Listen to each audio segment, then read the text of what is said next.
Today's discussion, today's announcement, today's briefing is very personal to me as a father of 4 young kids, 10 years of age or younger, to the 6.15 million school kids that are part of our public education system here in the state of California, and some 625,000 adults that support our public education system in the state of California.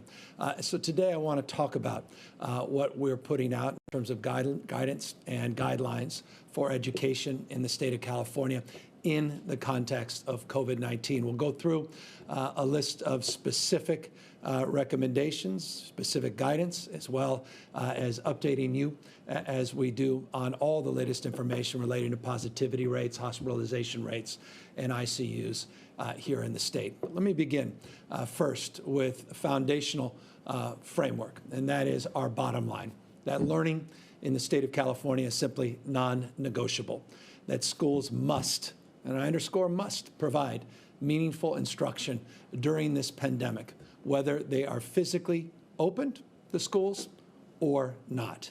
Our students, our teachers, staff, and certainly parents, we all prefer in-classroom instructions for all the obvious reasons, social and emotional foundationally, but only if it can be done safely. As a parent, I believe that as someone that has a responsibility to help support the education of 6+ million kids in the state of California, I have the backs of our staff, our teachers, our school nurses, our counselors, our guidance staff, principals, bus drivers, janitors, all the folks that are responsible for the caretaking, the safety, and the health of our children. We have to have their backs as well, including, obviously, the preciousness that is our children and the kids in our education system. But safety is foundational, and safety will ultimately make the determination of how we go about educating our kids as we move into the fall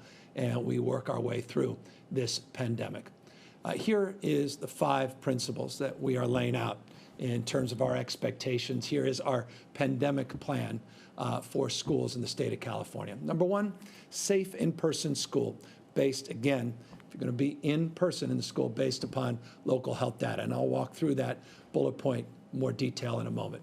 We have new mask requirements that we are putting forth today, some clarification and some constructive guidance on physical distancing and other adaptations that we expect to see within the school setting.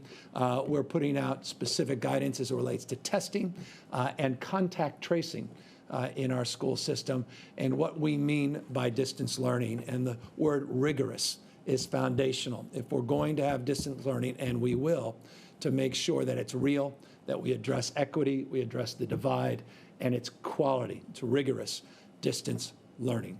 Let's talk about number 1. Using data, using the foundational data that we have laid out county by county all throughout the state of California.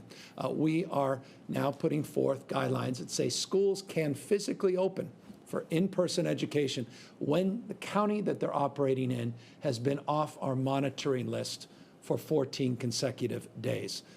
If you've tuned into these daily briefings, you're very familiar with our monitoring list. I'll be updating that list later in the presentation today. But we are now putting forth guidelines that say, based on the data, based upon the background spread, the community spread of the virus, that if you are not on that monitoring list, you can move forward as a county if you choose to physically open your campus, physically open your schools. However, schools that don't meet this requirement, they must begin the school year this fall through distance learning. Number 2, and I'm going to get to that in a moment. Number 2, we're putting forth a new mask requirement in the state. All school staff and students, all staff and students in 3rd grade and above must wear masks. Students in the 2nd grade or below, we strongly encourage wearing masks and face shields. Our 3rd frame of guidance that we're putting forth today is around physical distancing, and as I mentioned, other adaptations. So on the physical distancing side, we believe that it's incumbent upon staff to maintain at least a 6-foot distance between each other and a 6-foot distance between themselves and the students. We believe that school day should start with symptom checks, meaning temperature checks. We have robust expectations around hand washing stations, sanitation, deep disinfection efforts, and that these schools have, along the lines of the adaptations, have quarantine protocols. And we'll talk a little bit more in a moment about these continuity and attendance plans that each school site is now responsible for putting forth. As it relates to the issue of testing, there's a requirement that we test on a rotating basis a cohort of staff on a consistent basis. Dr. Galley will talk a little bit more about that. And in turn, we are bringing to the school system the benefit and support of the 10,000+ contact tracers that we have trained here in the state of California in partnership with UCSF and UCLA with a backbone and a database that now has organized a collective. We want to turn our contact tracing where we think it become very effective in these school environments, could be very effective in mitigating the spread and trying to understand exactly where and how the spread had advanced, and allow us obviously to isolate and quarantine cohorts of not only children but staff as it relates to mitigating that spread further. As it relates to distance learning, as I said, rigorous. Access to devices is one thing, and connectivity, it's foundational. And in a moment, I'll talk about the money we have put up to allow for districts to purchase new devices to get the kind of connectivity that our students need and deserve to address this yawning gap as it relates to the digital divide. We want daily live interaction with teachers and other students. Students connecting peer-to-peer with other students, teachers connecting daily on an interactive frame to advance our distance learning efforts. Remember, we had a lot of experience that came through the spring this year. We reviewed a lot of the fits and starts related to quality, access issues, points of consideration and concern. We shared a lot of those best practices.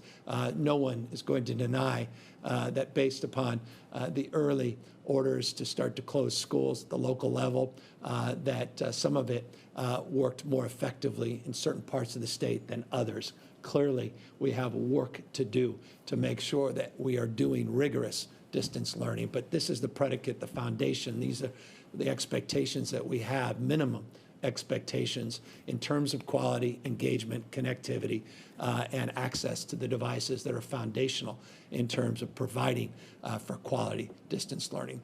We also want to make sure that we are always mindful of our students that are homeless, our students that are foster care kids that are in the system, kids with English as second language, and those with learning disabilities, those that have special needs and the like. Look, that foundation is laid, was laid rather, with the legislature and strong support we received from the legislature when we put forth a package on equity that was approved. That package includes $5.3 billion to deal with learning loss that was associated with some of the closures last year, and a very, very focused and intentional effort to meet the needs of those, again, that fall into those categories of special needs in our system. So $5.3 billion was put in additional funding to prioritize the issue of equity. So it's not just a throwaway line, it's not just a catch-phrase, it's not just something we put out to promote a point of view, but we're substantively putting real resources and heft into advancing that point of view as well. So the question a lot of people are asked, or rather begin to ask, is, all right, once our school is open, what happens if the spread goes into the classroom setting or in a district setting, or if the spread continues in the county unabated? And so this slide puts forth some criteria that we are setting forth. Again, these are brackets And within these brackets, we'll work through with the county and all the local conditions and recognizing the nuances and the gray areas that are part of a system as large as ours, over 1,000 school districts here in the state of California, in addition to all of these county superintendents and all of these local districts and cities and counties and all the jurisdictional criteria. It makes this, unlike any other state in terms of size and scope, challenging. But nonetheless, here's the minimum expectation in terms of expectation to consult with public health officers first if a classroom cohort has to go home because there's a confirmed case. If a school goes home with multiple cohorts that have cases, or we stipulate 5% of the school, local school, not district, local school is positive, then it would trigger criteria to consider closing, or mandate rather, the closure of that school site. However, one school does not make a district. And depending on the size and scale of your district, this could be multiple schools or just a few schools. If they have similar cohort caseloads, we then have a stipulation here, mandate that if 25% of the schools that compose of a district have positive cases that reach that threshold, that they need to be closed within a 14-day period. So that's the foundation that we're laying out today on public education guidance. As many of you know, we put out guidance to the Department of Public Health, California Department of Public Health, some time ago. There's a lot of local guidance. You have CDE, which is the California Department of Education, that put out guidance as well. The purpose of today is to try to lean in from a health and data perspective in terms of our expectations, public and private schools in the state of California, expectations, mandates with the flexibility that recognizes each part of the state is unique. Each part of the state is distinctive. Some counties are on the monitoring list for a good reason. Others are not for an equally good reason because they're not seeing the outbreak and as a consequence are able to do the in-person education. But even those that are currently on the monitoring list, we hope and expect as we mitigate the spread of this disease, they'll fall off that monitoring list, and we've created the parameters and guidelines over a 14-day stabilization period to then reopen those schools and allow that as an option to local education entities in partnership and counsel with public health officials to make that determination as to what is best for their children and those that support our children. Remember, public education, education broadly, is absolutely about our kids, but we cannot deny the fact that we have hundreds of thousands of adults that are responsible to taking care and educating our kids as well, and their health has to be considered as well. And I just offer that as a parent, but as someone who has reverence for our principals, for our teachers, for our janitors, for our bus drivers and others. And I am entrusted to be accountable and responsible to their health as well as the health of my children and your children and our children, our future. So that's the framework that we're putting out today on education.